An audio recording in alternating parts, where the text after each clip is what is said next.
At least it's not Big Easy Daiquiris. J&M Music Shop. We're fucking rock and roll with the bull. Wow. You know what kills me? And others? Give me 2 more inches. I'll tell you and others. One, the pride of Gretna, Louisiana, Frankie Ford. This is where he recorded Sea Cruise. Oh, hey, baby, won't you let me take you on a sea cruise? This is where you came if you were a solo artist and you needed a house band to accompany you. Cosimo Matassa would call in the forces, and in your band would be a 19-year-old guitar player named Mac Rebennack, who would become much more famous later as a piano player named Dr. John. Oh, yes. And this is where, on a blessed Wednesday afternoon, Alan Toussaint and Ernie King set up in that back room to record. Mother-in-law. The worst person I know, I'm a mother-in-law. Oh, to wrap this up, Ernie Cato died 16 years ago. Ernie Cato died 16 years ago.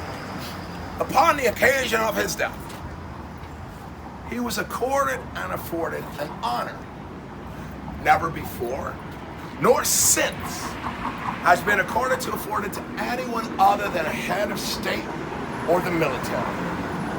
And that upon his death, so popular was he, the Crown Prince of New Orleans, Rhythm and Blues, the Clown Prince of Rhythm and Blues, that his body lay in state for 3 days at Gallagher Hall on St. Charles Avenue, which is basically our secular version of New Orleans Cathedral.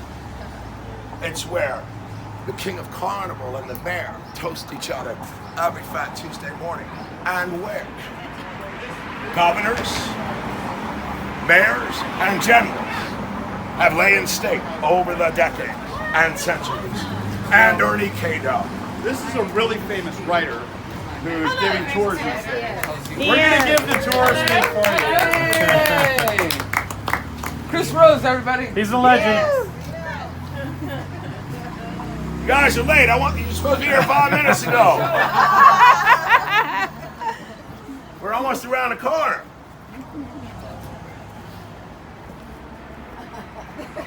Anyway.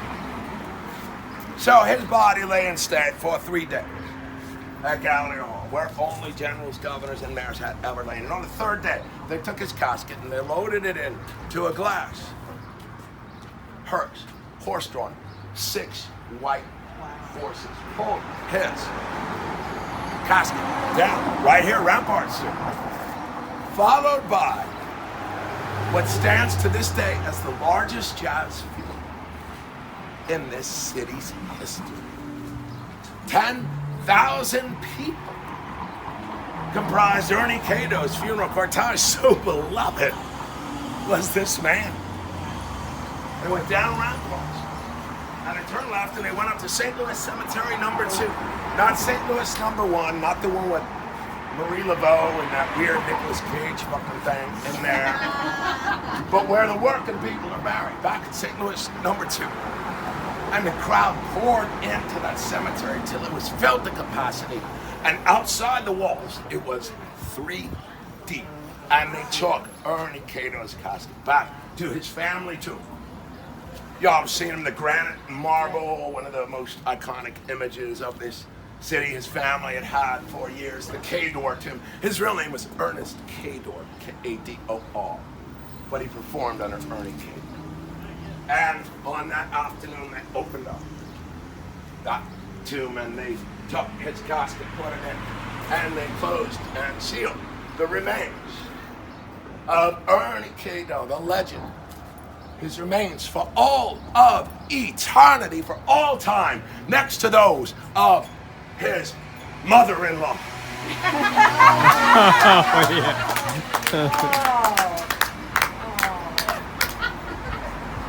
And my story's done.